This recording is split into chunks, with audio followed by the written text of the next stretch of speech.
அப்படின்றது வந்து எதுவுமே இல்லாம தான் வந்து நம்ம பண்ண வேண்டியது இருக்கு. I try to make the session interesting.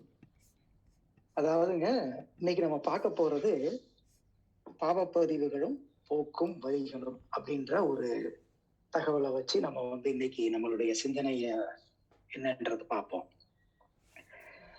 பாவப்பதிவுகள் அப்படின்னு வந்து பாத்தீங்க அப்படின்னா, முதல்ல ஒரு மனிதன் இந்த உலகத்துல பிறக்கிறதுக்கு முக்கிய காரணம் அப்படின்றது பாத்தீங்கன்னா பாவப்பதிவுகள் தான்.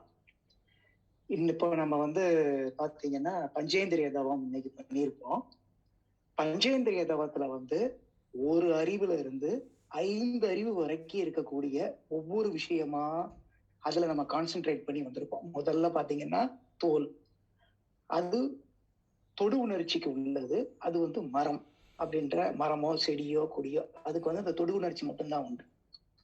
அதுக்கப்புறம் வந்து புழுக்கள், அது வந்து பாத்தீங்க அப்படின்னா இந்த சுவையுடைய அமைப்பை சேர்த்து அதுக்கு அடுத்தது மூன்றாவதா சுவாசம் பிளஸ் அந்த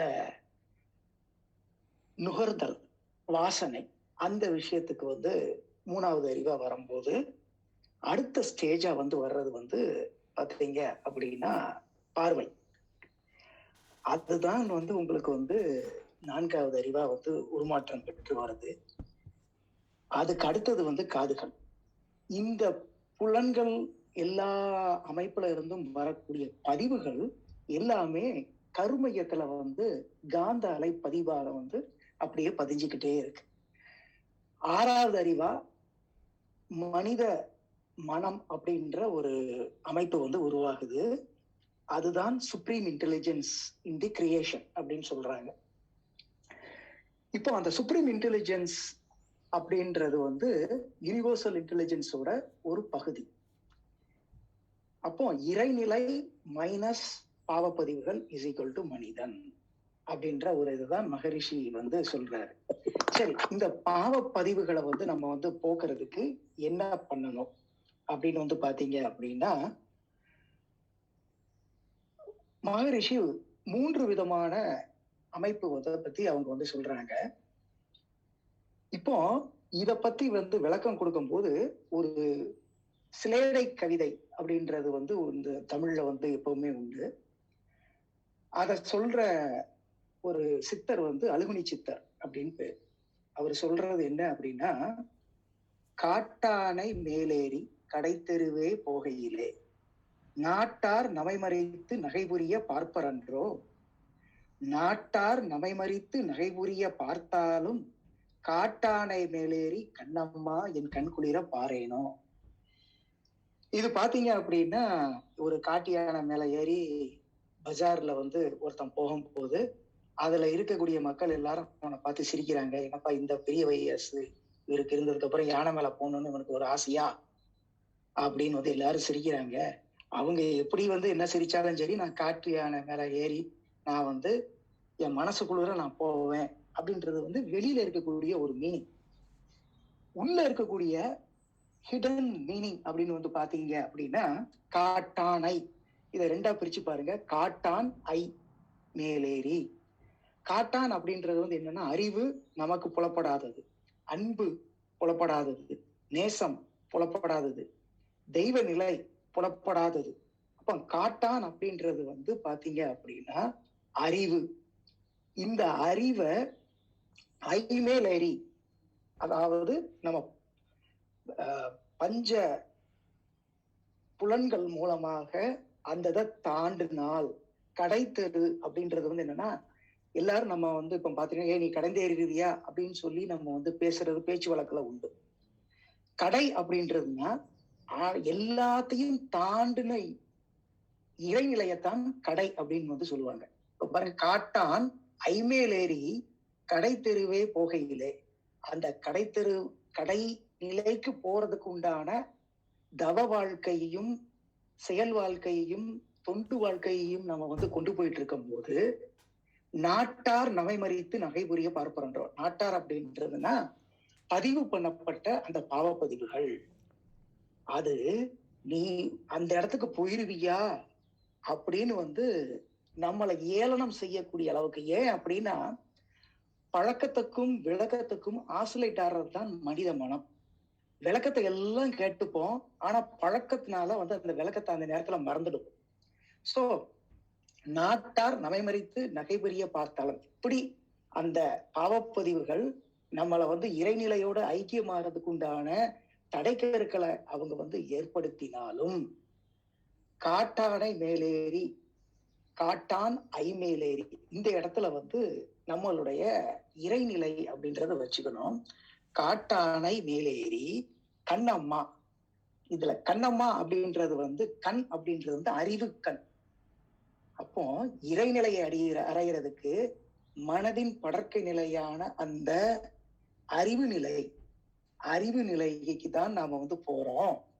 அந்த அறிவு நிலையை வச்சுத்தான் என் கண் குளிர, என் அறிவு குளிர அதை நான் பார்ப்பேனோ. இறைநிலையினுடைய ஐக்கிய ஒன்றுபடுதல், அதாவது நம்மளுடைய மனம் முதல்ல வந்து பாத்தீங்கன்னா செயல்புரியக்கூடிய ஒரு இடத்துல வந்து பீட்டா ஸ்டேட்ல வந்து இருக்கு. பீட்டா ஸ்டேட் அப்படின்றது வந்து பாத்தீங்க அப்படின்னா 40 சைக்கிள்ஸ்ல இருந்து 14 சைக்கிள்ஸ் பெர் செகண்ட் வரைக்கும் அந்த ஃப்ரீக்வன்சி இருக்கிற அமைப்பு தான் பீட்டா ஸ்டேட். அதுக்கப்புறம் வந்து நாம வந்து தவம் பண்ணி குறைக்கும் போது அது வந்து அல்பா ஸ்டேட்டுக்கு மாறுது. 8 to 13 சைக்கிள்ஸ் அல்பா ஸ்டேட். அந்த அல்பா ஸ்டேட்ல இருந்து பீட்டா ஸ்டேட் அப்படின்றது வந்து பாத்தீங்கன்னா, நீங்க எப்ப வந்து பேரியக்க மண்டலத்தோடு இணையும் போது அந்த நேரத்துல வந்து உங்களுக்கு கிடைக்கக்கூடியதுதான் 4 to 7 cycles per second beta state. Beta ஸ்டேட்ல வந்து பாத்தீங்க அப்படின்னா நம்மளுடைய மனம் ஒடுங்கி நம்மளுடைய பிராராப்த கர்ம பதிவுகள் வந்து நீங்கக்கூடிய ஒரு இடம்.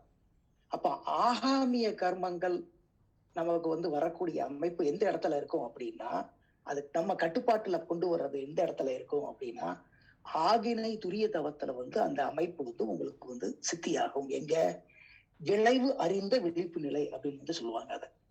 அதுக்கு அடுத்த ஸ்டேஜ் வந்து பாத்தீங்கன்னா இறைநிலையோட ஐக்கியமா இருக்கக்கூடிய அந்த டெல்டா ஸ்டேட். அது 1 to 3 சைக்கிள்ஸ் பெர் செகண்ட். இதுக்கு கீழே போக முடியுமா அப்படின்னு கேட்டீங்கன்னா நம்மளால முடியாது. சம ஆதி நிலைக்கு வந்து போகும்போது அந்த காலத்துல உள்ள சித்தர்கள் அந்த நிலையை அச்சீவ் பண்ணியிருக்காங்க. மனிதர்களாகிய நாம் உயிர் இருக்கிற வரைக்கும் நம்மளுடைய அந்த ஆசிலேட்டரி சைக்கிள்ஸ் இருந்துகிட்டே தான் இருக்கும். Ultimate state is the delta state.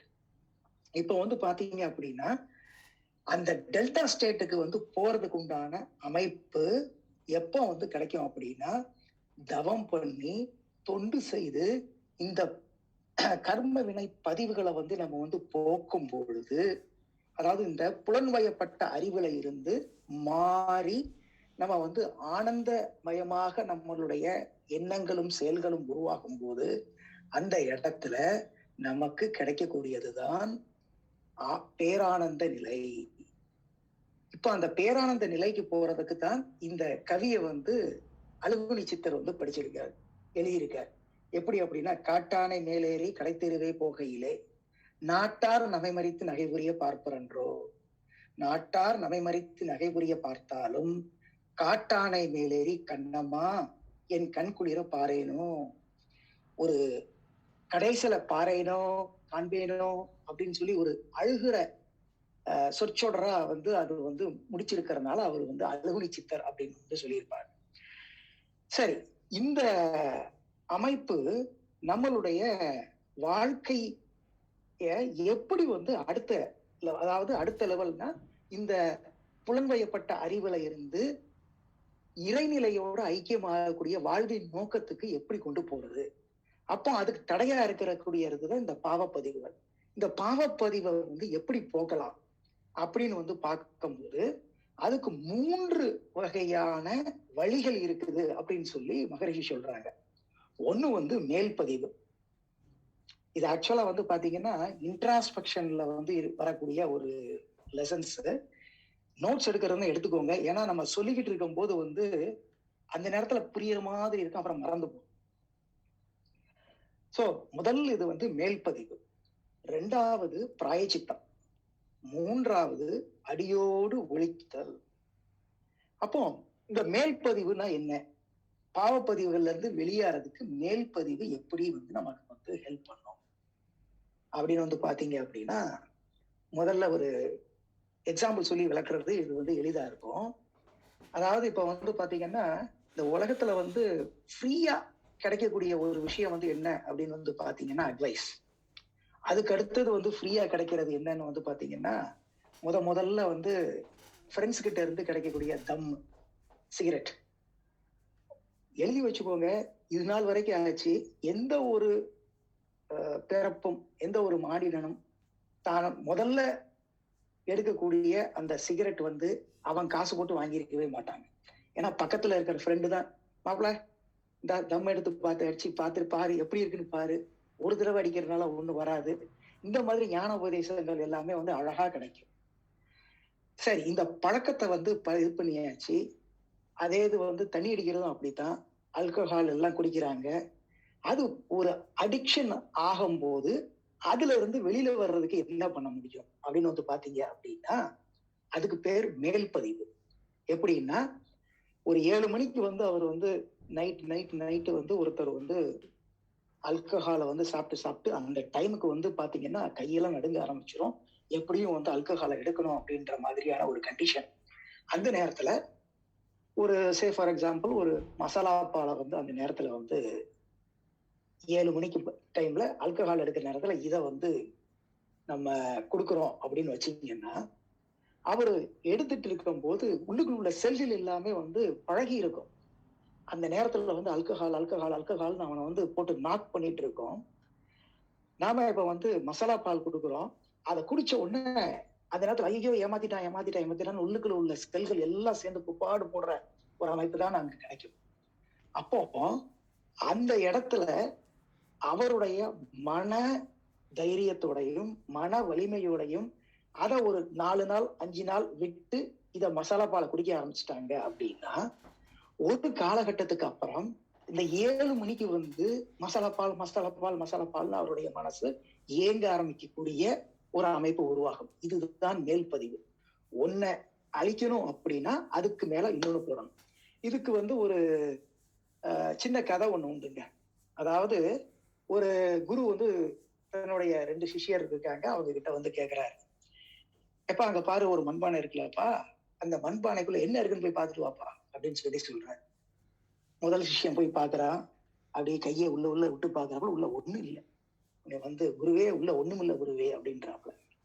உடனே 2வது சிஷ்யர்கிட்ட போய், எப்பா நீ என்ன இருக்குன்னு போய் பார்த்துட்டு வா அப்படின்னு சொல்ற. அது போய் பார்த்து அப்படி கையை அப்படி உள்ள தொலைவர, உள்ள ஒண்ணும் இல்லை. வந்து குருவே பொருள் ஒண்ணும் இல்லை, ஆனா காத்து உள்ள இருக்கு அப்படின்றாப்புல. வெரி குட் அப்படின்னு வந்து குரு சொல்லிட்டு, அதுக்கப்புறம் வந்து முதல் சிஷியர்கிட்ட வந்து சொல்றாரு, எப்பா அந்த காத்து இருக்குதுன்னு சொல்றாப்புல, இல்ல இந்த காத்தை வந்து நீ வந்து வெளியே எடுக்கணுமே, எடுத்துருவியா அப்படின்னு கேட்கறாப்புல. குருவே இது மண்பானை, வேக்கம் பம்பை வச்சு இப்படியே எடுத்து நம்ம வந்து பண்ணோம் அப்படின்னா கிரம்பிள் ஆயிரும், அது முடியாதே அப்படின்னு சொல்லி சொல்றாப்புல. உடனே 2வது சிஷியர்கிட்ட வந்து கேட்கிறாரு குரு, ஏன்பா அந்த இடத்த வந்து நீ என்ன பண்ண முடியும், உன்னையால வந்து என்ன பண்ண முடியும்னு பாரு, அதை காத்தை வெளியே எடுக்கணும். பண்ணிடுறேன் குருவே அப்படின்னு சொல்லி இந்த பானையில வந்து எடுத்து கொண்டு போய் வச்சு கிணத்துக்கு அடியில வச்சு கிணறுல இருந்து தண்ணி எடுத்து அந்த பானையில நிரப்பிடுவாங்க. அப்போ அந்த சிஷ்யர் சொல்றாப்புல, ஐயா நான் தண்ணியை நிரப்புனேன், அப்படியே வந்து காத்து நாட்கள் வெளியே போயிடுச்சு. அதாவது நல்லதை செய்தல் அல்லதை விடுதல் ரெண்டும் சைமல்டேனியஸா வந்து நடக்கக்கூடிய ஒரு அமைப்பு தான் அந்த இடத்துல வந்து ஃபில் பண்றது. இதுதான் மேல் பதிவினுடைய சாராம்சம். அப்போ முதல் அமைப்பு எந்த ஒரு பதிவாக இருந்தாலும் அதை நிவர்த்தி பண்றதுக்கு வந்து நம்ம பண்ணக்கூடிய ஒரு ஃபர்ஸ்ட் ஸ்டெப் மேல் பதிவு. அதுக்கு அடுத்தது வந்து பிராயச்சித்தம். பிராயச்சித்தம் அப்படின்றது வந்து என்ன அப்படின்னா, ஒரு தவற இன்னொரு நல்லது செய்யும் போது அந்த தவற்றுக்கு உண்டான பலன்கள் குறையும் அப்படின்றதுக்குத்தான் அந்த பிராயச்சித்தம். பிராயச்சித்தம் அப்படின்றது வந்து கோவில்ல போய் தேங்காய் உடைச்சி அந்த மாதிரி பிராயச்சித்தம் கிடையாது. நாம வந்து நம்மளுடைய கூட பிறந்தவங்க, ஃபார் எக்ஸாம்பிள் யாராவது ஒருத்தங்க இருப்பாங்க, அவங்க கிட்ட போய் நம்ம வந்து தகாத வார்த்தைகளால ஏதோ ஒரு இடத்துல ஒரு கான்ஃபரன்ட்ரேஷன் வந்துருது, பேசுறோம். அவங்க மனசு புண்படுற மாதிரி நம்ம பேசிடுறோம். அவங்க மனசு வருத்தப்பட்டு சொல்றது நமக்கு சாபமா வரும். ஏன்னா we are also linked through universal magnetism. அப்போ அந்த இதை திரும்ப நம்ம வந்து உட்கார்ந்து தனியா யோசிக்கும் போது, ஐயோ நம்ம பண்ணியிருக்கிறது கூடாதோ, இப்படி பேசியிருக்க கூடாதோ அப்படின்றதுக்கு பதிலா நம்ம அண்ணன் கிட்ட அப்படி பேசியிருந்தோம்னு வச்சுங்களேன். அப்போ அண்ணன் கிட்ட போய், அண்ணே ரொம்ப சாரிண்ணே, நான் அப்படி பேசியிருக்க கூடாது, அந்த நேரத்துல கோவப்பட்டு அப்படி வந்து வார்த்தைகளையும் உதிர்த்திருக்க கூடாது, ரொம்ப சாரிண்ணே, நான் இனிமேல் அப்படி பண்ணாம பார்த்துக்கிறேன். பரவாயில்லடா தம்பி, இதெல்லாம் ஒன்றும் பெரிய விஷயம் இல்லை, பரவாயில்ல, போ அப்படின்னு சொல்லி அவர் மன்னிச்சு விடுறாரு பாத்தீங்களா? அது ஒரு வகையான பிராயச்சித்தம். இப்போ யாரோ கையில ஏதோ ஒரு பொருளை கொண்டு போயிட்டு இருக்காங்க, நம்ம போனை பார்த்துக்கிட்டே போய் அவர் மேல போய் இடிச்சிடுறோம். கையில இருக்கிறது ஒரு கண்ணாடி குவளையாக இருக்கலாம், ஏதோ ஒரு பொருள் கீழே வந்து உடைஞ்சிருக்கு. அப்போ அதுக்கு பதிலாக வேற ஒரு பொருளை வாங்கி கொடுக்கறதும் பிராயச்சித்தம் தான். சோ இந்த மாதிரி பிராயச்சித்தம் பண்றதும் ஒரு வகையான பாவப்பதிவுகளை போக்குவதற்குண்டான வழி. அடியோடு ஒழித்தல், அது மூணாவது. அடியோடு ஒழித்தல் அப்படின்றது வந்து பாத்தீங்க அப்படின்னா, முதல் அமைப்பு அப்படின்றது வந்து தவத்தினால் அடியோடு ஒழிக்க முடியும்.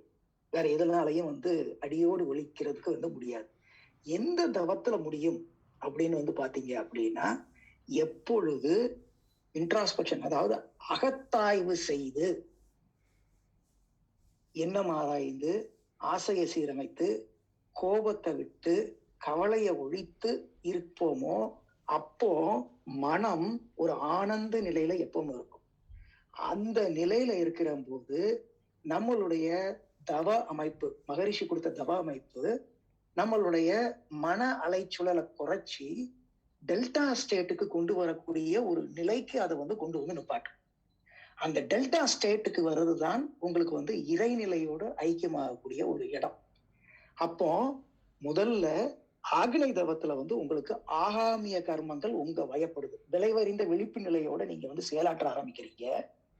அதுக்கடுத்து பிரபஞ்ச கள்ளத்தோட, அதாவது பேரீக மண்டலத்துல வந்து நீங்க வந்து நின்று தவம் செய்யும் போது அந்த இடத்துல உங்களுடைய பிராராப்த கர்ம பதிவுகள், பிராராப்த கர்மம் அப்படின்றது வந்து பாத்தீங்கன்னா, நீங்க பிறந்ததுல இருந்து இன்னைக்கு தேதி வரைக்கும் நீங்க வந்து பெற்ற பதிவுகள், அது வந்து நீங்க வந்து கொஞ்சம் கொஞ்சமா குறைக்கிறதுக்கு அந்த இடத்துல வந்து உங்களால முடியும்.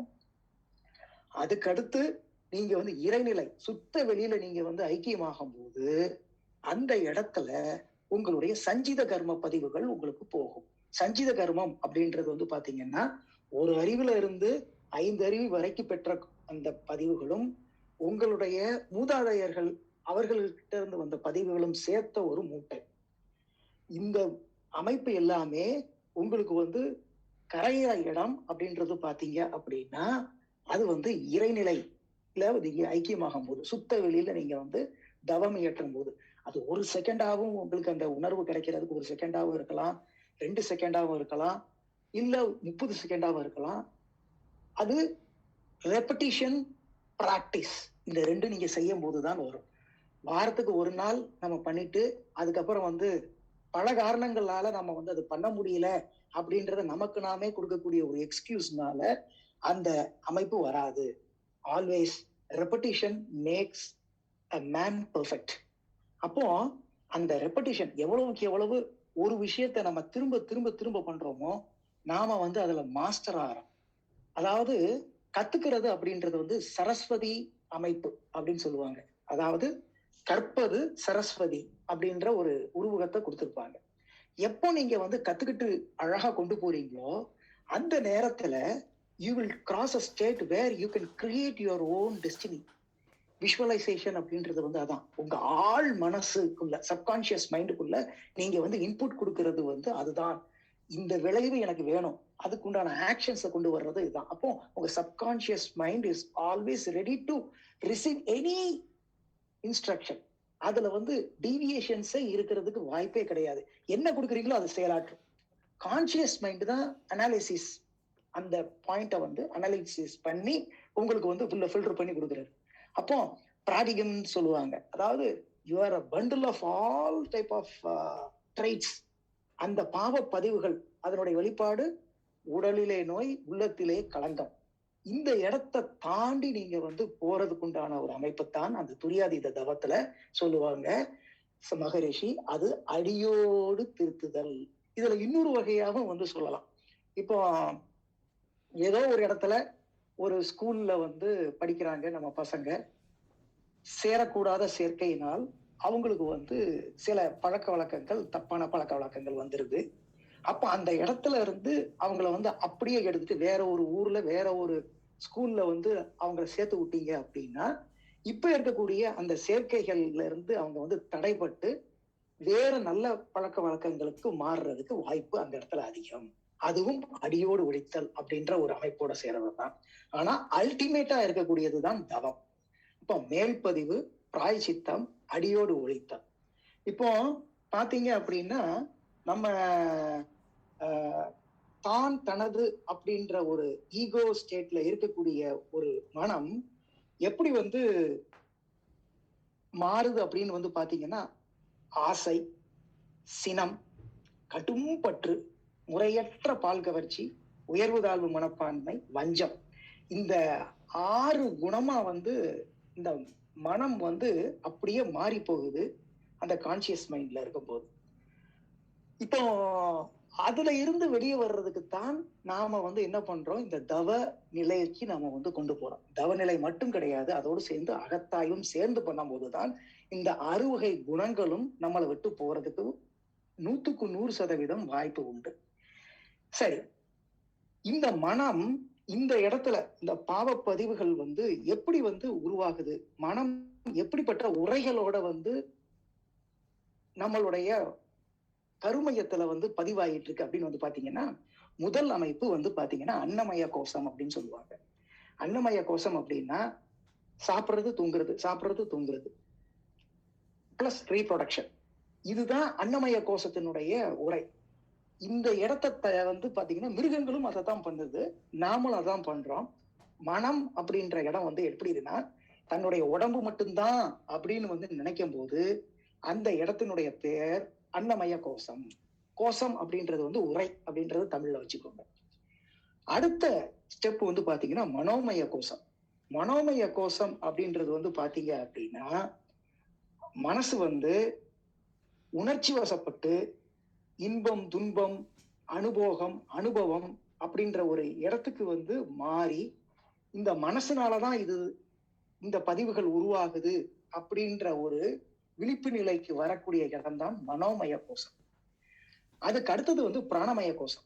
பிராணமய கோஷம் அப்படின்றது வந்து பாத்தீங்கன்னா, எப்போ மனசு உயிராற்றலோட ஒடுங்கி நின்று, அதாவது உங்களுடைய ஆக்னையில வந்து இன்னைக்கு வந்து பாத்தீங்கன்னா அந்த புலனின்பங்கள் பஞ்ச இந்திரியங்கள்ல வந்து நீங்க வந்து கிராஸ் பண்ணி அடுத்தது வந்து உங்களுக்கு ஆக்னைக்கு வந்து சொல்லி கொடுத்துருப்பாங்க.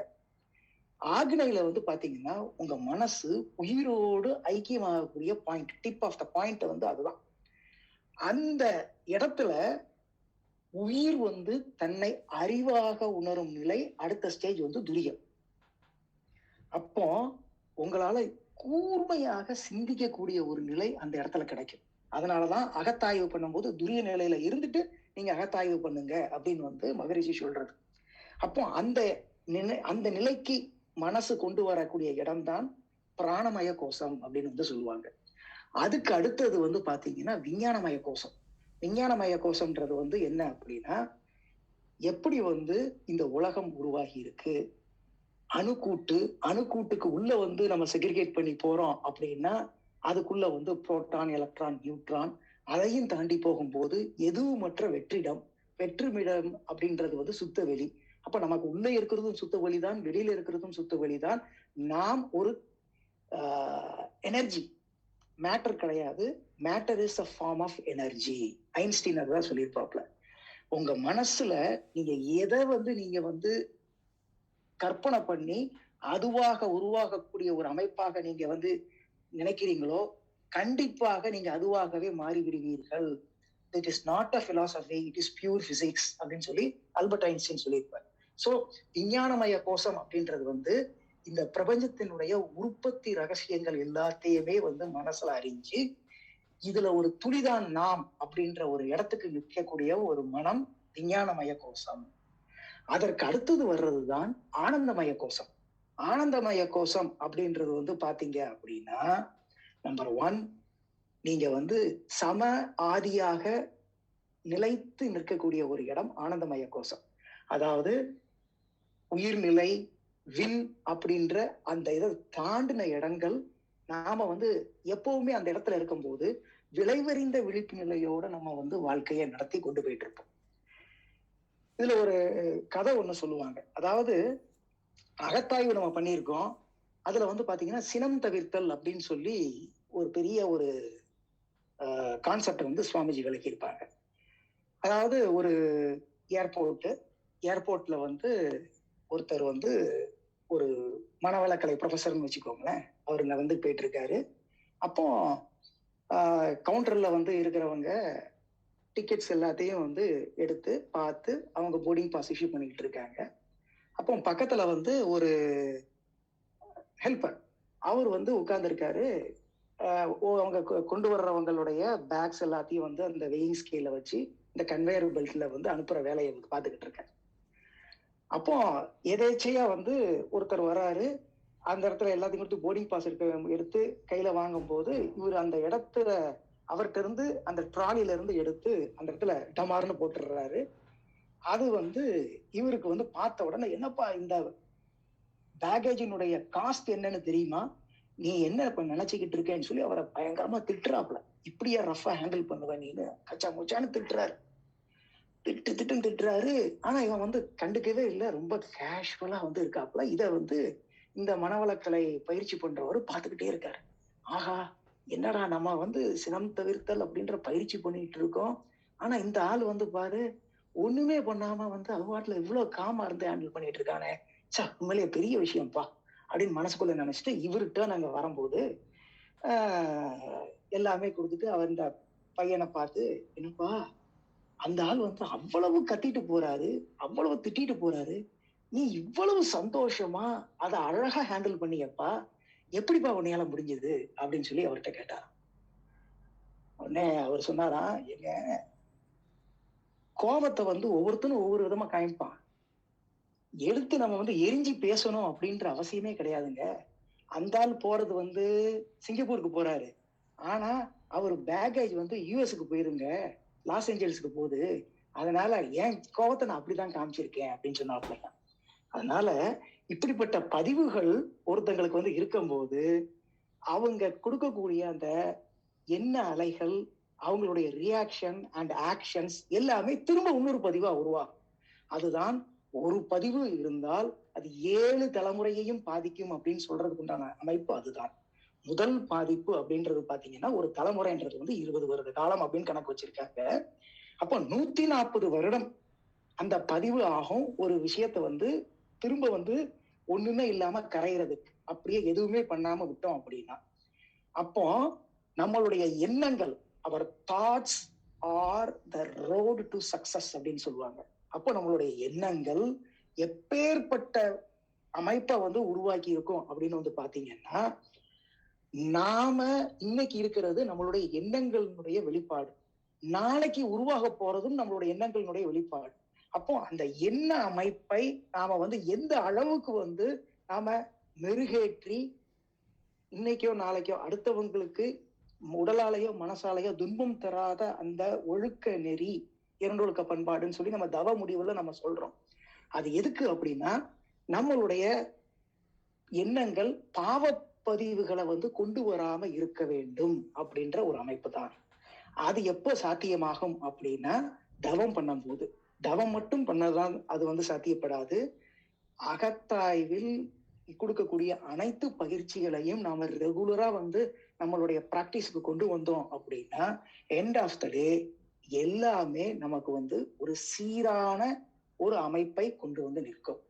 இத வந்து இந்த ஸ்லேடைய வந்து எப்படி வந்து சொக்கநாத புலவர் அப்படின்றது வந்து சொல்லியிருப்பாருன்னா, இந்த மளிகை கடையில இருக்கக்கூடிய பொருளை வச்சே அவர் வந்து இந்த தவ வாழ்க்கையை வந்து விளக்கியிருப்பார். எப்படி அப்படின்னா, வெங்காயம் சுக்கானால் வெந்தயத்தால் ஆவதென்ன, இங்கார் சுமந்திருப்பார் இச்சரக்கை, மங்காத சீரகத்தை தந்தீரேல் தேடேன் பெருங்காயம் ஏரகத்து செட்டியாரே.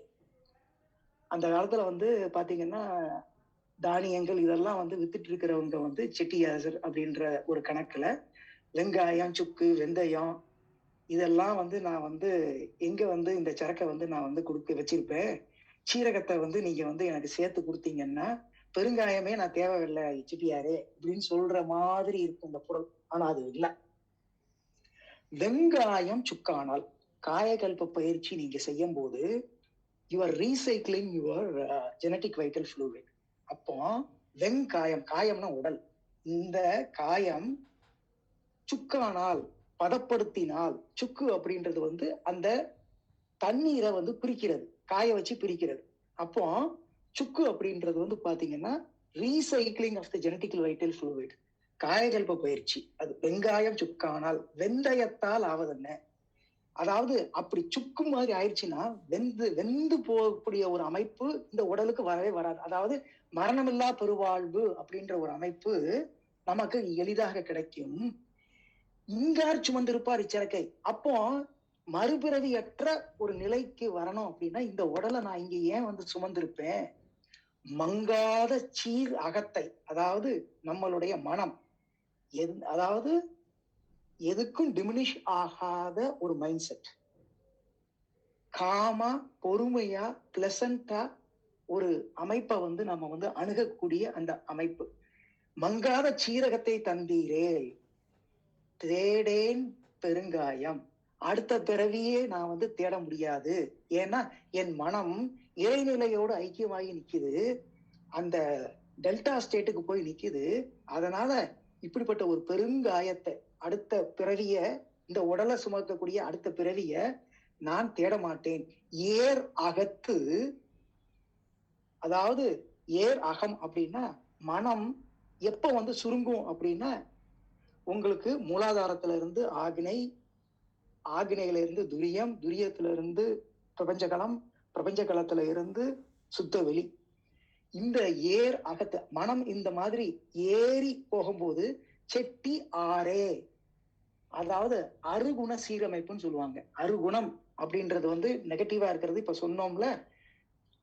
அதாவது ஆசை, சினம், அதாவது பேராசை, சினம், கடும்பற்று, முறையற்ற பால் கவர்ச்சி, உயர்வு தாழ்வு மனப்பான்மை, வஞ்சம்.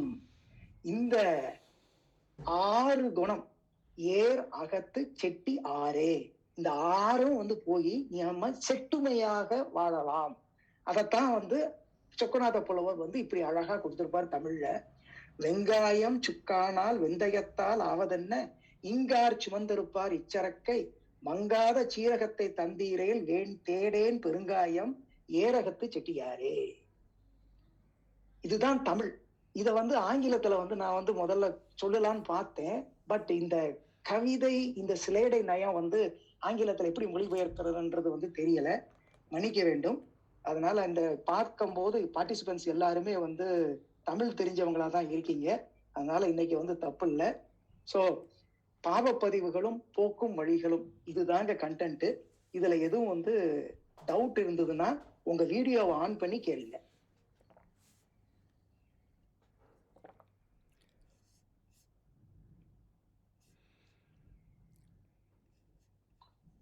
Well done Thangaraj. ஒரு ஷார்ட் நோட்டீஸ்ல இவ்வளவு ப்ரிப்பேர் பண்ணிக்குவீங்க. Well done, well done. எல்லாம் இறையருள் தான், இறையருள் தான். நன்றி ஐயா, நன்றி. சொல்லுங்க ஆனந்தங்க ஐயா. டாக்டர் ஆனந்த். Good morning. வாழ்க வளமுடன் மாஸ்டர். வாழ்க வளமுடன். ரொம்ப ஒரு அருமையான ஒரு டாப்பிக்கு. நீங்கள் பேசும்போது எனக்கு வேறு ஒரு வகையில் வந்து இது வந்து என்னுடைய மனதுக்கு புரிப்பட்டுச்சு. அதை ஷேர் பண்ணலான் இருக்கேன். ஓகேங்களா? தாராளமா தாராளமா தாராளமா. சரிங்க.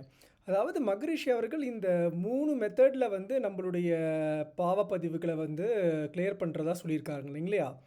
என் மனசுக்கு நீங்கள் பேசும்போது எப்படி தெரிஞ்சுதுன்னா வந்துங்க, அந்த முதல் இது வந்து இருக்கிற பதிவுக்கு மேல் பதிவு பண்ணுறது, 2வது வந்து பிராயச்சித்தம், 3வது வந்து அடியோடு அழித்தல். இப்போது நம்ம வந்து இந்த ஃபிசிக்கல் பாடியில் நீங்கள் முன்னாடி சொன்ன மாதிரி வேறு வகையாகவும் பிரிப்பாங்க. எப்படி இந்த அன்னமய கோஷம் அப்படி கோஷங்களாக பிரிக்கிறதுக்கு பதிலாக ஃபிசிக்கல் பாடி, சட்டில் பாடி, காஷல் பாடி. ஸோ ஃபிசிக்கல் பாடியில் நமக்கு வந்து நீங்கள் சொன்ன அதே எடுத்துக்காட்டு வச்சு ஒரு குடிப்பழக்கம் உள்ளவர், அந்த ஒரு பழக்கம் உள்ளவங்க வந்து மெயினாக வந்து ஃபிசிக்கல் பாடியுடைய நீட்னால தான் அது அடிக்ஷனாக மாறுது. ஸோ ஃபிசிக்கல் பாடியில் இருக்கிற ப்ராப்ளத்தை வந்து நம்ம வந்து மேல் பதிவின் மூலம் அந்த ஆல்கஹாலுக்கு பதிலாக நீங்கள் சொன்ன மாதிரி வேறு ஒரு நல்ல ஒரு உடம்புக்கு ஆரோக்கியம் தரக்கூடிய ஒரு ட்ரிங்க் சாப்பிட்டு நம்ம வந்து மேல் பதிவின் மூலம் ஃபிசிக்கல் பாடி சம்மந்தப்பட்ட பாவப்பதிவுகளை வந்து நம்ம வந்து நிவர்த்தி செஞ்சுக்கலாம். அடுத்து வந்து சட்டில் பாடி. சட்டில் பாடின்றது தான் வந்து நம்மளுடைய உணர்வுகள். இப்போது வந்து நான் வந்து உங்கள் மேலே வந்து ரொம்ப அது அளவு கடந்த ஒரு மரியாதை வச்சுருக்கலாம், உங்களுக்கு வந்து என் மேலே வந்து ஒரு அளவு கடந்த ஒரு நல்ல ஒரு மரியாதை இருக்கலாம். இதுதான் சட்டில் பாடி. இப்படி இருக்கும்போது ஏதோ ஒரு சந்தர்ப்பத்தில் இப்போ வந்து நான் உங்ககிட்ட ஏதோ ஒரு வகையில் தவறாக நடந்திருந்தாலோ, இல்லை நீங்கள் எதிர்பார்த்தது நான் பண்ணாமல் இருந்தாலோ, உங்களுடைய சட்டில் பாடி அடடா இந்த ஆனந்தா இந்த மாதிரி பண்ணியிருக்கலாமே, இதுக்கு பதிலாக இப்படி பண்ணியிருக்கலாமே அப்படின்னு உங்கள் சட்டில் பாடி யோசிக்கும். அது என்னுடைய சட்டில் பாடியை வந்து பாவப்பதிவுகளாக வந்து என்னை தாக்கும். ஸோ நான் வந்து சட்டில் பாடியிலேருந்து உங்களுடைய சட்டில் பாடிக்கு எனக்கு தெரிந்தோ தெரியாமலோ நான் பண்ண தப்புக்களை வந்து மன்னிப்பு கேட்குறது தான் வந்து பிராயச்சித்தம். மூன்றாவது அடியோடு இழித்தல். அது வந்து டீப் கிளீனிங் மாதிரி. இப்போது காஷல் பாடியில் வந்து நமக்கு எந்த விதமான கர்மாக்களும் இல்லை. சஞ்சித கர்மம், பிராயத்த கர்மம், ஆகாம கர்மம் எதுவுமே இல்லை. நம்ம இந்த தவத்தின் மூலமாக நீங்கள் சொன்ன அதே மாதிரி நம்ம அந்த காஷல் பாடியோடு நம்ம மனதை வந்து செலுத்தி, நாமெல்லாம் காஷல் பாடி, நமக்கு இருக்கிற இந்த சட்டில் பாடியும் ஃபிசிக்கல் பாடியும் நம்மளுடைய ஒரு டூல்ஸ். நமக்கு எப்படி வந்து ஒரு கார் இருக்குது, ஒரு வீடு இருக்குது, ஒரு பேனா இருக்குது, ஒரு ஃபோன் இருக்குன்ற மாதிரி இதெல்லாம் டூல்ஸ் அப்படின்னு நம்மளை நாமே நம்ம வந்து காஷல் பாடியோடு நம்ம வந்து ஒருங்கிணைச்சிக்கிட்டோம்னா அது தவத்தின் மூலிமா தான் அமையும். பாவப்பதிவுகள் எல்லாமே வந்து போக்கிடும். எனக்கு இந்த நீங்கள் பேசும்போது அந்த மகரிஷி சொன்ன அந்த மூணும் நம்மளுடைய அந்த 3 டிஃப்ரெண்ட் டைப்ஸ் ஆஃப் பாடிக்கு மிக கச்சிதமாக ஒன்றி போனதை நான் உணர்ந்தேன் மாஸ்டர்.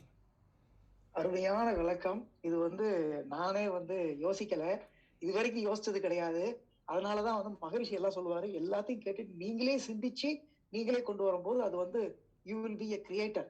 இது வந்து எல்லாமே இருக்குது, நீங்க அழகா அதை வந்து பொருத்தி பார்த்துருக்கீங்க. Which actually infers that you have practising it in a deep way. வாழ்க வளமுடன். இது அப்படியே தொடரட்டும். நல்ல விஷயமா பண்றீங்க. இது உண்மையிலேயே வந்து ஒரு அருமையான ஒரு விளக்கப்பதிவா நம்ம வந்து எடுத்துக்கலாம். இது அடுத்ததுல நம்ம வந்து பேசும்போதும் இந்த உயிராற்றல், மனம், நம்மளுடைய பிசிக்கல் பாடி இதனுடைய ஈக்குவேட்டடா நம்ம வந்து அந்த மூணையும் நம்ம வந்து எடுக்கலாம். இது அருமையான ஒரு விளக்கம். ரொம்ப நன்றி எங்களுக்கு இன்னைக்கு தெரிவிச்சதுக்கு. வாழ்க வளமுடன். வாழ்க வளமுடன். நன்றி. வாழ்க வளமுடன். தங்கராஜ ஐயா. ஐயா வணக்கம். சொல்லுங்க ஐயா. நான் கந்தையா. மிகவும் அருமையான விளக்கம் ஐயா. மிகவும் அருமையான விளக்கம். பாவப்பதிவுகளை போக்கும் விதம் மிகவும் அருமையாக எடுத்து நல்ல உதாரணங்களோடு எடுத்து மிகவும் சிறப்பாக உங்களுக்கு ஏற்ற பாணியிலேயே விளங்கப்படுத்தியுள்ளீர்கள். உங்கள் பணி தொடரட்டுக்கும். வாழ்க வளம் ஐயா. வாழ்க வளமுடன். வாழ்க வளமுடன். ஹரி, நீங்க கேட்கலாம் ஹரி. வாழ்க வளமுடன்னா ரொம்ப அருமையான விளக்கம். உண்மையாவே சூப்பரா இருந்துச்சு. பாவப்பதிவுகளும் போக்கும் வழிகளும். நானுமே இது ஒரு டாபிக்கை எடுக்கலாம்னு ரொம்ப நாள் முன்னாடி யோசிச்சேன். ஆனா பயங்கரமான விளக்கம். நீங்க முத்ரால சொன்ன மாதிரியே சடனா பண்ணதுலயும் ரொம்ப இம்ப்ரெசிவான டாபிக் அண்ட் ரொம்ப யூஸ்ஃபுல்லாவும் இருந்தது. இதுல ஒரு முக்கியமான டவுட் எனக்கு இருக்குன்னா என்னன்னா, இப்போ பாவப்பதிவுகளை போக்குறதுக்கு நம்ம தவம் பண்றோம். நம்மளுடைய அந்த சன்ஸ்கார்ல கர்மயத்துல பதிந்த பதிவுகளை மாற்றிக்கலாம். இதுக்கப்புறம் வரக்கூடிய செயல்கள் கண்டிப்பா மாற்றம் அடையும்.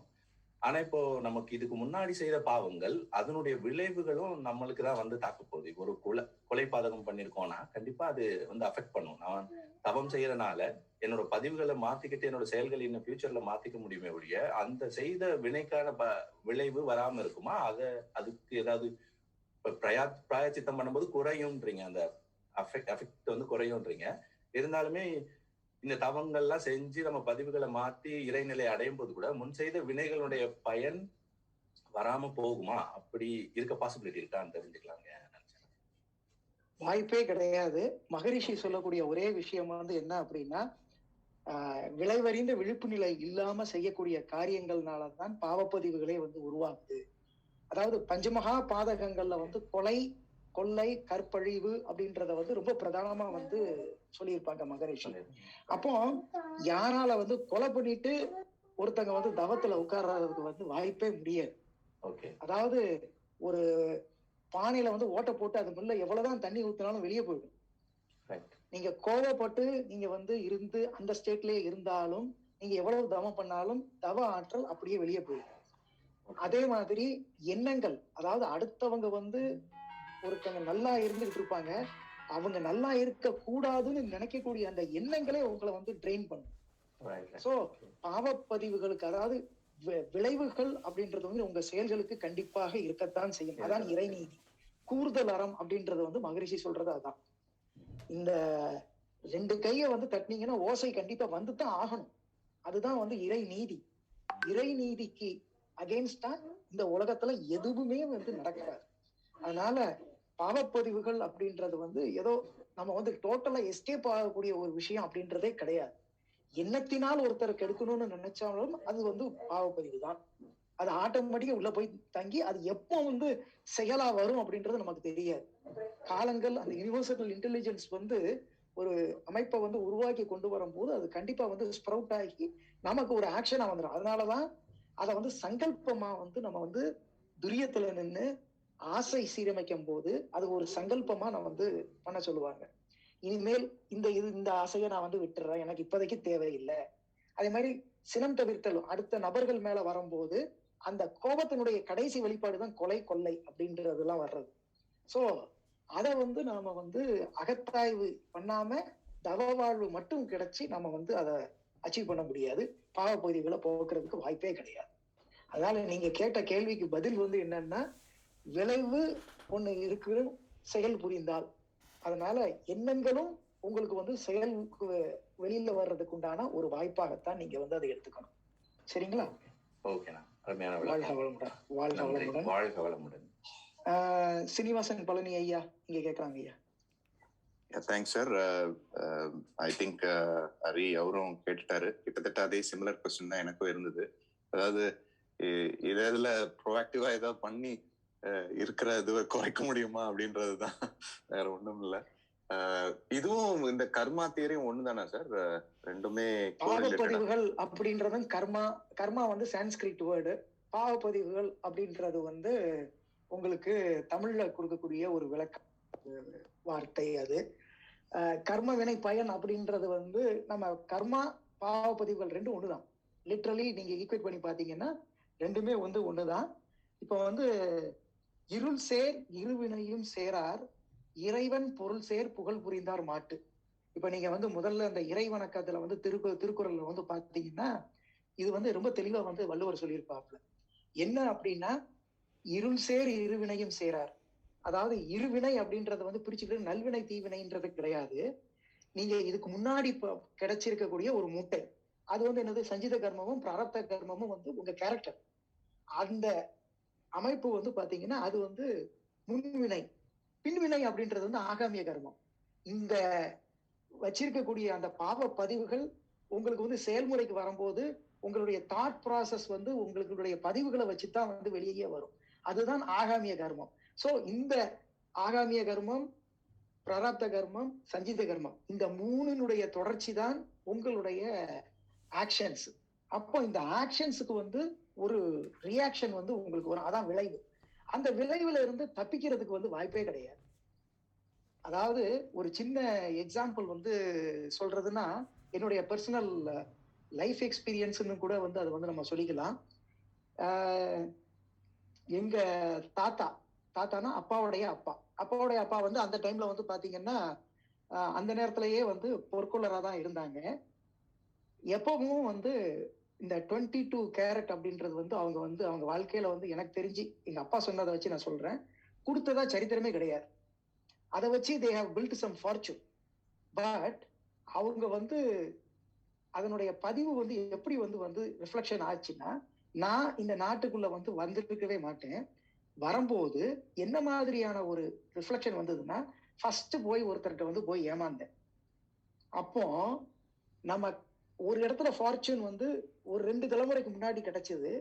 அது எந்த இடத்துல போய் இழக்கிறோம் அப்படின்னா, அந்த தப்புக்கு யாரால் அனுபவிக்க முடியுமோ அவங்க வந்து அந்த பிறவி தொடர்ல வந்து அனுபவிச்சிருவாங்க.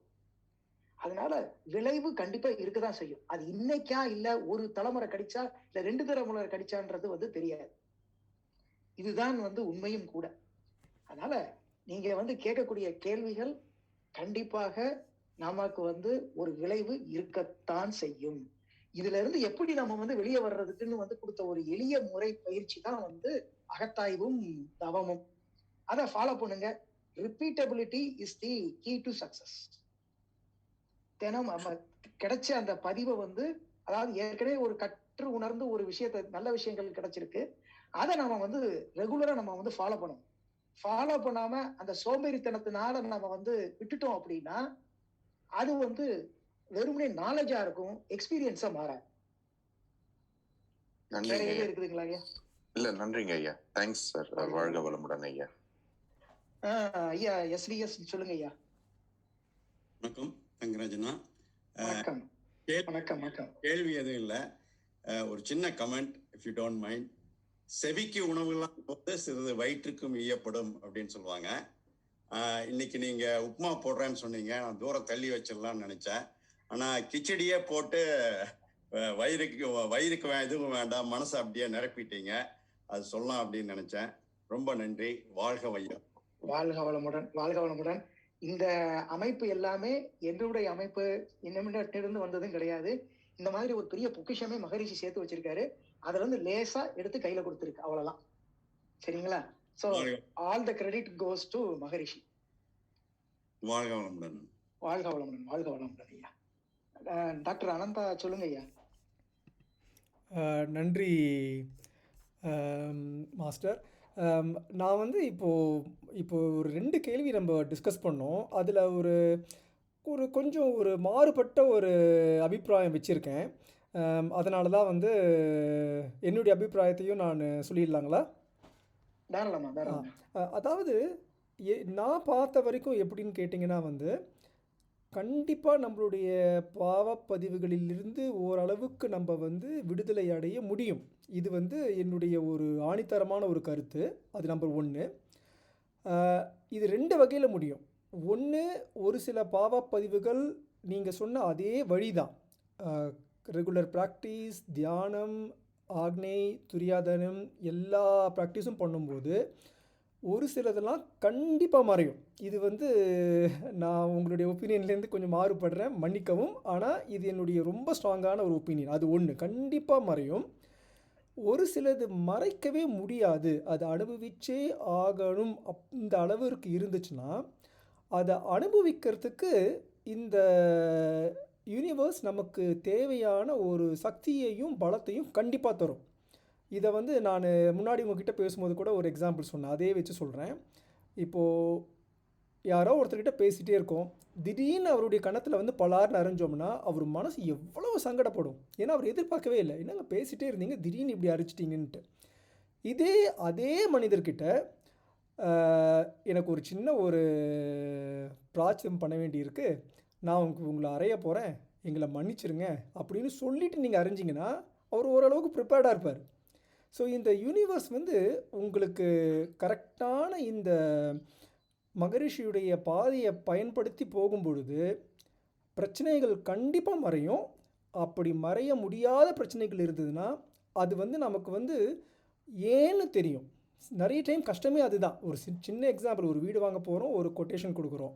நம்மளை விட 5000 கம்மியாக கொட்டேஷன் கொடுத்தவங்களுக்கு அவங்க வந்து ஓகே சொல்லியிருப்பாங்க, ஏன்னு தெரியாது. அதுதான் மனசை ரொம்ப கஷ்டப்படுத்தும்.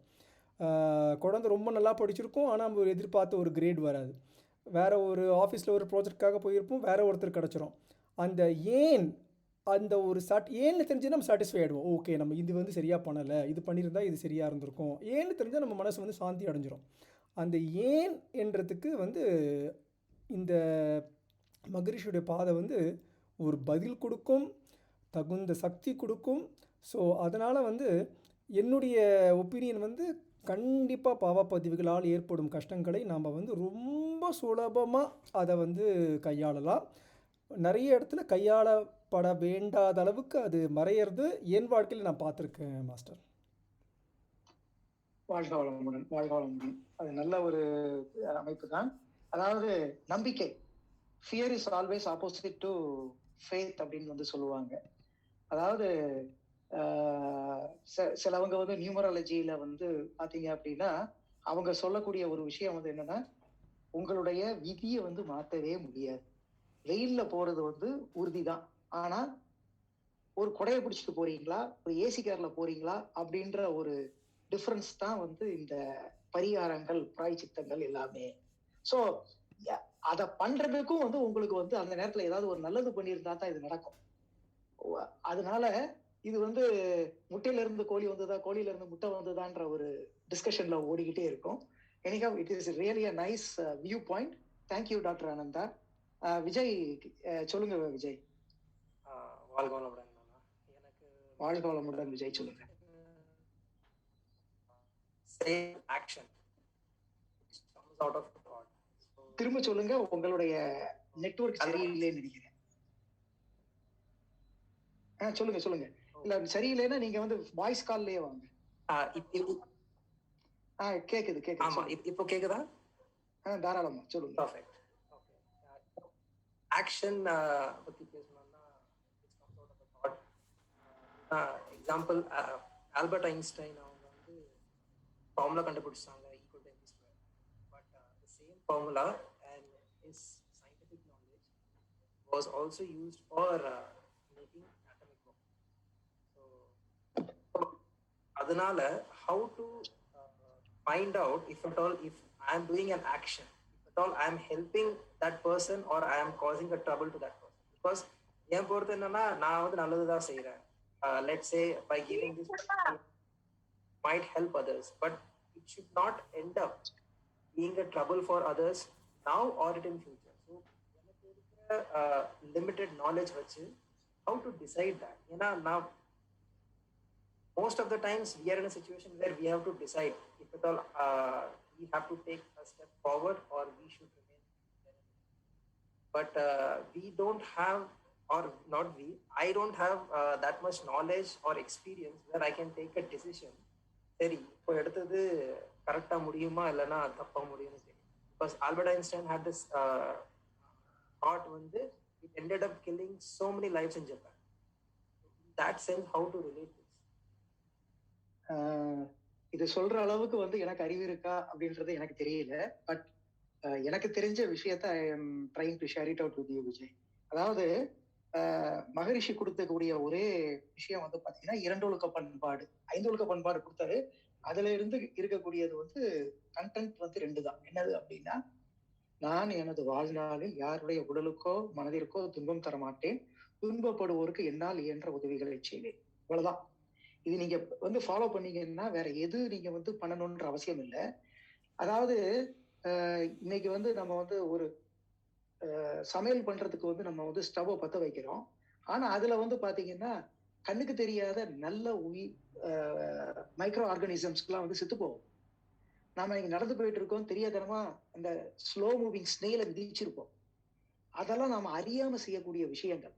உங்களை பொறுத்த வரைக்கும் உங்க இன்டென்ஷன் வந்து கரெக்டா இருக்குதா, உங்களுடைய நீங்க எதை நோக்கி நீங்க பயணப்படுறீங்களோ அந்த போக்கஸை விட்டு நீங்க வந்து மாறாம இருக்கிறீங்களா, that's all. Rest is left to the universal intelligence. நம்ம சாப்பிடக்கூடிய சாப்பாடு உள்ளுக்குள்ள போய் ரத்தமாகி, தசையாகி, எலும்பாகி, மஜ்ஜையாகி, ஜெனட்டிக் வைட்டல் ஃப்ளூயிட் ஆகி, போன் மேரோவாகி, இதெல்லாம் மாறுறதுக்கு உண்டானதை பத்தி நமக்கு வந்து எந்த நாலேஜுமே கிடையாது. அந்த யூனிவர்சல் இன்டெலிஜென்ஸ்க்கு மட்டும்தான் அந்த மாதிரியான ஒரு அமைப்பு உண்டு. ஸோ இன்னைக்கு வந்து நமக்கு வந்து சரியா தெரியறது நாளைக்கு தப்பா தெரியலாம், இன்னைக்கு தப்பா தெரியறது நாளைக்கு சரியா தெரியலாம். பட் அன்னைக்கு தேதிக்கு உங்களுக்கு கிடைத்திருக்கக்கூடிய அந்த அறிவை வச்சு நீங்க உங்களுடைய காரியங்களை யாருக்கும் பாதகம் இல்லாம வந்து நீங்க வந்து செயலாற்றுறீங்கனாலே போதும். Rest you leave it to the absolute. அதான் வந்து என்னன்னா, கடமையை செய், பலனை இறைநிலையிடம் விட்டுவிடு, பலனை எதிர்பார்க்காதே அப்படின்னு சொல்லி முடிக்கக்கூடிய அந்த விஷயமே அதுதான். சோ இதை போட்டு நீங்க கன்ஃபியூஸ் பண்ண வேண்டிய அவசியம் இல்லை. நீங்க எடுக்கக்கூடியது இந்த சமுதாயத்துக்கு, உங்களுக்கு எல்லாத்துக்கும் நன்மை பயக்க வேண்டிய அமைப்பாக இருந்தால் போதும். வேற எதை பத்தியும் யோசிக்க வேண்டிய அவசியம் இல்லை. சரிங்களா? வாழ்க வளமுடன். Thank you thank you. ஹரி, நீங்க கேட்கணும்னு கை உயர்த்திருக்கீங்க, சொல்லுங்க. ஆமாண்ணா, ஆக்சுவலா ஜஸ்ட் அவங்க கேட்ட கொஸ்டின்ஸ்க்கு, விஜய் கேட்ட கொஸ்டின்ஸ்க்கு ஒரு சின்ன அடிஷ்னல் இன்ஃபர்மேஷன் கொடுக்கலாம்னு நினைச்சேன். If that is okay with you. என்னன்னா அந்த அதாவது இன்டென்ஷன் தான் இம்பார்ட்டன்ட் சொல்லி ஒரு எக்ஸாம்பிள் சொல்லியிருந்தாங்க யாரோ ஒருத்தவங்க ஸ்பீச்ல. என்னன்னா, இப்போ ஒரு பர்சன் கொலை பண்ணிட்டாரு, பட் அவர் என்னன்னா கன்ஸ்ட்ரக்ஷன் ஒர்க்ல இருக்கும்போது ஒரு செங்கல் தவறி விழுந்து கீழே போய்கிட்டு இருந்த ஒருத்தர் வந்து அடிபட்டுருச்சு. இன்னொருத்தர் வந்து பிளான் பண்ணி ஒருத்தரை கொலை பண்ணியிருக்காரு, இன்னொருத்தர் கோபத்துல கொலை பண்ணியிருக்காரு. ஸோ இந்த 3 பேரையும் கோர்ட்டுக்கு ட்ரையலுக்கு எடுத்துட்டு வரும்போது 3 பேருக்கும் ஈக்குவலான பனிஷ்மெண்ட் கொடுக்க மாட்டாங்க. ஆக்சிடென்ட்லி பண்ணவருக்கு மேபி ஒரு ஃபைன் பண்ணிட்டு விட்டுருவாங்க, கோவத்துல பண்ணவருக்கு ஒரு 5 years கொடுத்துருப்பாங்க, இல்ல பிளான் பண்ணி கொலை பண்ணவங்களுக்கு டெஃபினட்டா லைஃப் சென்டென்ஸ் கொடுத்துருப்பாங்க. அந்த மாதிரி அவங்களோட விளைவுகள், அவங்களோட இன்டென்ஷன், அந்த கர்மாவோட இன்டென்ஷனை பொறுத்து. இப்ப ஐன்ஸ்டீன் வந்து அவ்வளவு பேர் கொல்றதுக்காக ஒரு அந்த தியரி கண்டுபிடிக்கல. அவர் கண்டுபிடிச்ச தியரி அதுக்கு யூஸ் ஆயிடுச்சு. Maybe he'll be fine. ஆனா இப்போ ஹிட்லருக்கு கொடுத்த அளவு பனிஷ்மெண்ட் ஐன்ஸ்டீனுக்கு கொடுக்க முடியாது. இது என்னோட கருத்துனா, எனக்கு அந்த எக்ஸாம்பிள் ஆட் பண்ண. வாழ்க வளமுடன். வாழ்க வளமுடன். வாழ்க வளமுடன். உதயணன் ஐயா, நீங்க நம்ம உலக நல வாழ்த்து சொல்லி முடிச்சிடலாங்களா ஐயா? ஓகே. வாழ்க வளமுடன். உலகமெல்லாம் பருவமழை ஒத்தபடி பெய்யட்டும், உழவரெல்லாம் தானியத்தை உவப்புடனே பெருக்கட்டும், பல தொழில்கள் புரிகின்ற பாட்டாளி உயரட்டும், பகுத்துணர்வில் தொகுத்துணர்வு பண்பாட்டை உயர்த்தட்டும், கலகங்கள் போட்டி பகை கடந்து ஆட்சி நடக்கட்டும், கல்லாமை கடன் வறுமை களங்கங்கள் மறையட்டும், நலவாழ்வை அளிக்கும் மெய் ஞான ஒளி வீசட்டும், நம் கடமை அறவாழ்வின் நாட்டத்தே சிறக்கட்டும், நம் கடமை அறவாழ்வின் நாட்டத்தே சிறக்கட்டும், நம் கடமை அறவாழ்வின் நாட்டத்தே சிறக்கட்டும். வாழ்க வையகம், வாழ்க வையகம், வாழ்க வளமுடன்.